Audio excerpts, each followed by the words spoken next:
Okay, here we are.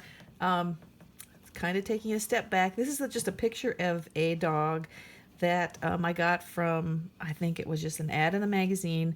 And the reason I choose some of the drawings that I choose to offer to students is because they're not typical poses. If I asked you to draw, um, if I asked you to draw a dog, this is not what our brain would normally come up with as a picture of a dog, kind of facing us, kind of sitting with its legs to one side, looking off in a different direction. The left side of our brain would say, no, the head goes here, the tail goes here, the feet go here, and try to very systematically choose a pose. I chose this one because it's not typical, because it's not something we would have chosen. So the right side of our brain has to step in and draw parts of this dog in ways that we wouldn't have stored as memories in the left side of our brain. So the way I'm going to do this is I'm going to simplify it. Instead of looking at the whole dog and feeling overwhelmed, I'm going to cover a lot of it up. And what this does is it helps the brain relax and say, oh, well, that's not very much to draw. I can draw that much. And so I cover it up. You can kind of see, you can see through this paper. And just to be clear, we aren't going to trace it. We're just going to do a lot of looking back and forth and back and forth. And if being able to see through your paper, if you choose to do it this way, if that's a problem, just add a second piece of paper on top. And then that makes it just seem like a thicker piece of paper. So as we draw this dog, as I draw this dog, I'm not going to use any dog words to describe what I'm seeing. I'm only going to use descriptive words. They may be analogies to something that's a little simpler than that part of the dog, but they will not be specific to the picture. So what I'm going to do is as I draw this, I see this is just a gentle curve that kind of curves up that way. So I'm going to draw a gentle curve that goes up that way. Then we have a slope that comes down kind of at a 45, and then it curves back up again. Then we have two little bumps here. Now that's one thing that might happen in your head is you say, oh, it's a big curve, and we make a great big swinging curve. Make sure you're describing it as a gentle curve that comes up. And then we have a little bump, and then another bump, and then it slants down. Now, if you see a little bit of a dark thing showing here, we can draw that dark part in there, or we can wait a little while to draw that too. And then same here, we have a very, very dark part. We can save that for later. Once I draw that much, I'm going to uncover a little bit, excuse me, and then keep going. And I see this turns into kind of a C shape so that it continues to curve around gently. We're not going to make it too excessive. And then actually what I'll do here is I'm just going to do this very loosely. I would come back and color this in much more dark, in a much more dark value as I go. And then we have some dots here. Now when we look at this shape here, can you see it's kind of shaped like an ice cream cone? It's kind of pointed here, and then kind of rounded on the top with an extra little bump there. So we don't want to think of it as an EYE. We want to think of it kind of as an ice cream cone. So looking back and forth, now this may not be exactly perfect here. We have kind of this ice cream cone shape that kind of looks like that. And then it's dark here. And lighter back here. And kind of dark up in here. And that all comes down to different values as we go along. And this is dark and that's dark. And that would require more putzing as we end up, as when we finish up. Then we see the line comes down this way. So we're going to come down this way. And a little something, maybe just a little scribble there. Okay. And I tend to work always going from the left side to the right side. So I'm uncover a little bit more. And we see now that this curve continues way over here and it curves way around. Kind of like that. And then this black part continues in here. Now I don't have to do it exactly. I can just do it approximately until we get some of these other parts done here. That part's all done there. Now we have something happening over here, and that part there is what I colored there. So now I have this shape that's kind of coming over this way. Remember, I don't even have to care what it is. I just have to make sure I just think about what direction it's going. Then I uncover a little bit more. And right in here is where our brain might start to really go kind of crazy, like, oh, great, now look what's happening. What I want you to do is as you draw this, think about the outside edge, right where it meets the white of the paper. And we're just going to think about that right now. So we're going to just get the outline of this. So we're going to come around here and come down Then we're going to come straight out, make a bump, and then make that little line there. So this line comes down here like this. Excuse me. Down like this. Then it comes out straight. And now be careful. What I like to make an analogy is if there was a drip of water coming off of here and it comes down, you can see where it would hit. So I want to make sure that I'm going to go past that place before I make that little bump. So I'm kind of keeping relationship between those two things. We don't want to end way back here. It might look like he has a real big overbite. We want to make sure we keep that length in relation to that pretty accurate, and then come out there. Okay, and then this kind of kept going down. I kind of jumped ahead on that one, and that keeps going down. Now I'm going to keep going, just thinking about the outline again. Okay, I lied. I guess I don't always go from left to right. This comes out and then curves back under, kind of like a little cliff going underneath. And it will look funny for a little bit until we get some of those inside details done. Okay, and then that goes underneath, and that comes under. And this is kind of shaped like a big triangle now. Okay, we can see that this kind of curves down, and it comes down past where that is. So, well, mine's off a little bit here already today. And then this comes around here. Okay. Now at this point, if you'd like to, if that really bothers you what that looks like, you can always take a minute here to go back. What we're going to look at is, okay, I'll use a couple dog words here. We're going to look at his tongue. His tongue line starts here and goes back past that point and loops around and comes back out again. Okay, so here's the tongue line, and it goes in, and then it goes into the shape of the dog here, and then comes back out again. And normally what we do is we think about dogs as having all these teeth in their mouth, so we want to go and draw a whole bunch of teeth. But really when we look at it, we only see what looks like kind of like a little mountain right there. So we would have a tooth that kind of looks like a little mountain there, and then another little pointy one there, and then the gum comes up here, and then we have a canine that curves back. Oops. And then some little white ones here, some little ones in the front. Okay, and then what will really seal this is we come down here and we have the black gums, and I'm using these words just because as descriptors for you. This is going to come around here, and sometimes we get to a point and we look at it and say, oh my gosh, this looks so wrong, and we want to erase. Sometimes it looks wrong, but you kind of have to keep on going. Now these are just scribbly. I would go back to make sure it's solid black, but I'm just going to scribble them in for the sake of speed here. And and then, so we have light, and we have medium, and we have dark, and we have light again. So the teeth are going to stay light. The tongue is going to be darker, but not as dark as the gums are. And again, as you're drawing this, don't think about those noun words. We're only going to think about the shapes and how dark something is and how light something is. Then we would go back and we could see that this is really super dark in here. And then it's all just going to come down to getting the values in here. And then this would be, we would go back and make this super dark here and then gradually move that in there. So now we have something that looks a little bit more, resembles this. We would go back, and if we wanted to add some of this fuzziness in there, we could do that. So now we're going to continue down. What I'm going to do is just move this down as we go. And we see this comes down, it kind of curves a little bit in this way. And now we have this line that comes down, and then it bumps out. And we have that little bump out starting there. And we're going to uncover a little more. And now this is definitely swinging over this way. We have this curve here, and now it takes a surprise move out that way. This part here, we're not going to think about it as a collar or a chain or one of those things. Once we do that, if we say, oh, he's got a chain on his neck, the left side of our brain will kick in, and we'll want to put a chain kind of going like that, because that's kind of the standard. Left side has saved that shape, saying that's how you draw a chain. But when we look at this, really what we have is we have a dark place, and then a light place, and then a dark place, and then a light place.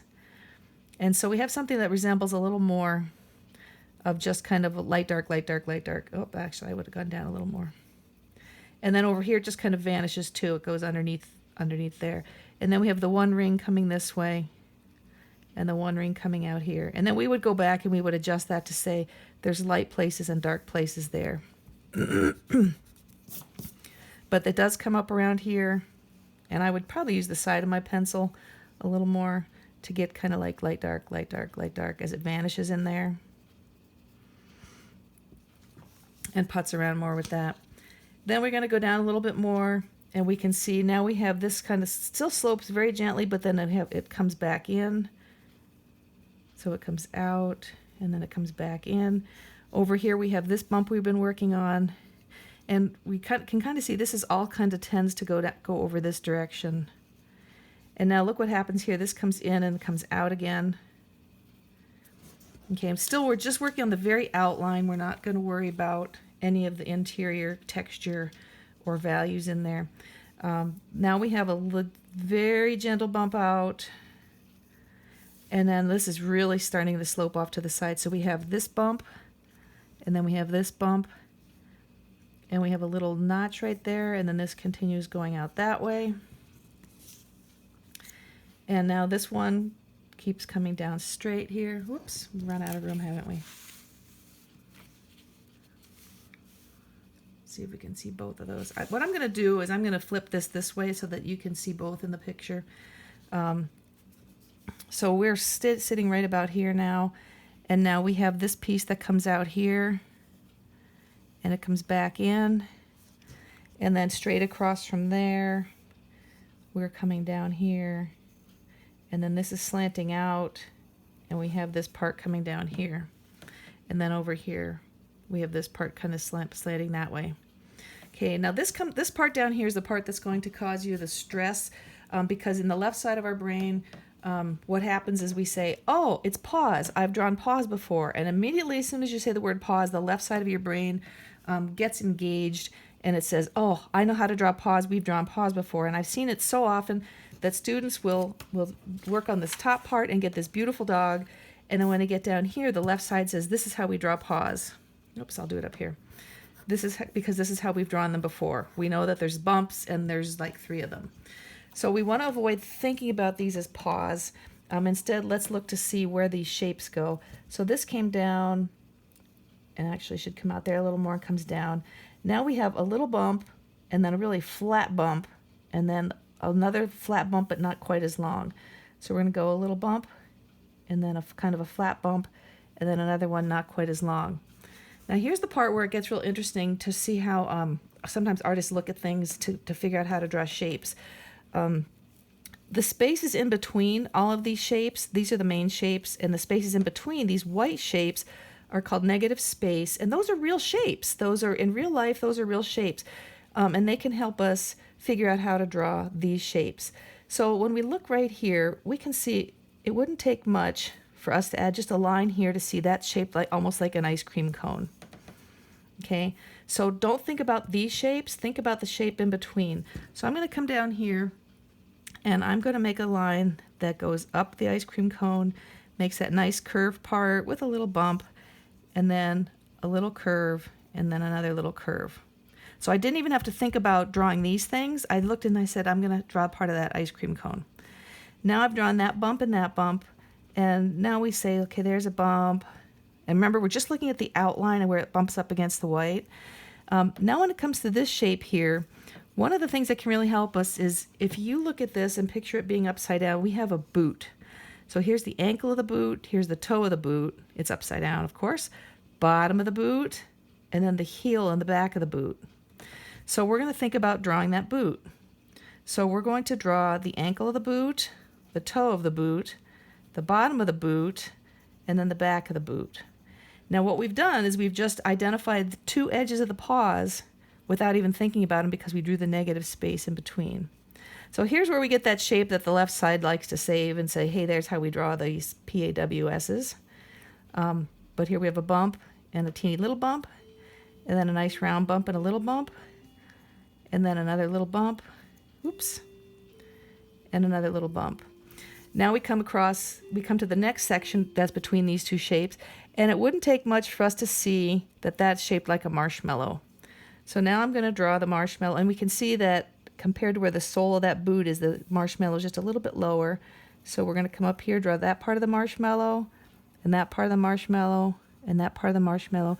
Now we draw this shape, and I'm going to move this up a little bit. And this slants over. Oops, not pointy though. And it comes around, and we have a little bump there, and then it comes up, and we have a little bump, and then we're kind of in this part right here. Okay, so now what we've got is we've got our two shapes here. We've got the one done. We've got, by looking just at the shapes, not even thinking that they're dog parts. Now we can go back in and look at some of the details we need to add. Because this is just an outline, we have to get some of these interior lines. So this one would come up and come into here. We can see his tummy, or yeah, her tummy, its tummy is coming around this way. And then this leg obviously comes up into here. And then this comes over top of there. So now we have the basic shape. Now we can go back. We can draw these black pads in here, the black pads there, the toenails in there. When it comes time to drawing it, when we squint at this, we can see this has definitely got lots of values, and this one's pure white. So when it comes to coloring this in, when we squint at this, or just even look at it with our eyes in a normal way, we can see that he's definitely covered with fur. So as you color it, make sure that you're following the same kind of grain that how the fur really grows. So it grows from his nose in a direction all the way down here, all the way down to the tail and to the toes. So we want to make sure our pencil makes those same kind of lines. So as we color this in, we want to make sure our pencils follow those lines. It might seem really tedious, and if you get really bored with one part, you can go, whoops, still have my two papers here. You can go to another part, and that helps. And it's okay to do that. It's okay to jump around as you're just coloring in hair anyway, dog hair. So you can go around, you can do that. You can skip around, but keep an eye to see where it goes to make sure it doesn't change direction on you. And then there's places like this that are just real soft and subtle, but they will show kind of where the top of that leg goes. Oh, I got off a little bit there, didn't I? This should probably bump out a little more. So I would bump that out just a little more. And then right here where it's a little darker, that is where the top of this leg is, and it kind of connects here. And I would go just a little darker there. Certainly nothing as dark as a line like this. We want to keep it nice and light. And then just do that all the way down. Now when you get done, it might look a little scratchy to you, so you can use your blender, your blending stump, and you can go back again. Keep your pencil following the line that the fur grows.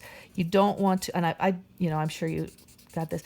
Sometimes students forget, and because this might seem more relaxing to go horizontally, it doesn't give you the feeling of the direction that the fur is actually going. So you have to make sure you keep going in the direction that the fur is actually going. And then squinting at this, you can see the ear is very dark. This is very dark in here. This would all get blended and softened and blended. And then you go back and you can put in all the little rows of dots where the fur or the whiskers are. Now we do have kind of a floating dog situation here. And when you get done with your picture, it'd be great. It's going to look 3D, and you're going to be very proud of it. But he also does kind of look like he's floating. And you can't help it because that's what this one looks like. He's floating too. So what you can do is you can go back and give him some ground to sit on. And the horizontal lines will help give that feel. Also, under here is where it's going to be a little bit more shadowed, because his body is blocking the light. So you can go like a little value study, darker, lighter, lighter, darker, lighter, lighter, darker, lighter, lighter, and keep your lines here very much unified as well. Keep going in the same direction. That will prevent it from feeling like it's got a big texture to it. And you could even kind of extend that kind of shadowy feel out a little bit to the sides, because that will also suggest then that this dog that you've just drawn has it's a body sitting there. Then you could go back and really flatten the shadows. Use your blender. Again, this is pretty scribbly. This is more scribbly than I would do for a shadow, but you could use the blender and make him look like he's more settled on the ground then. And then you can see down here it's a little bit more shady and shadowed, and you'd want to get those places in there to give it more of a 3D look. Okay, so that's the dog. Remember, we're not thinking about any parts of the dog. We're just thinking about where the lines are going as we go down, and which way they angle, which way they curve. And then down here, you want to make sure, or any drawing, look for the negative space. If something's giving you trouble drawing it, look for the space that is not what you're drawing, and that'll help you get some of those shapes in. Okay? Good luck with it.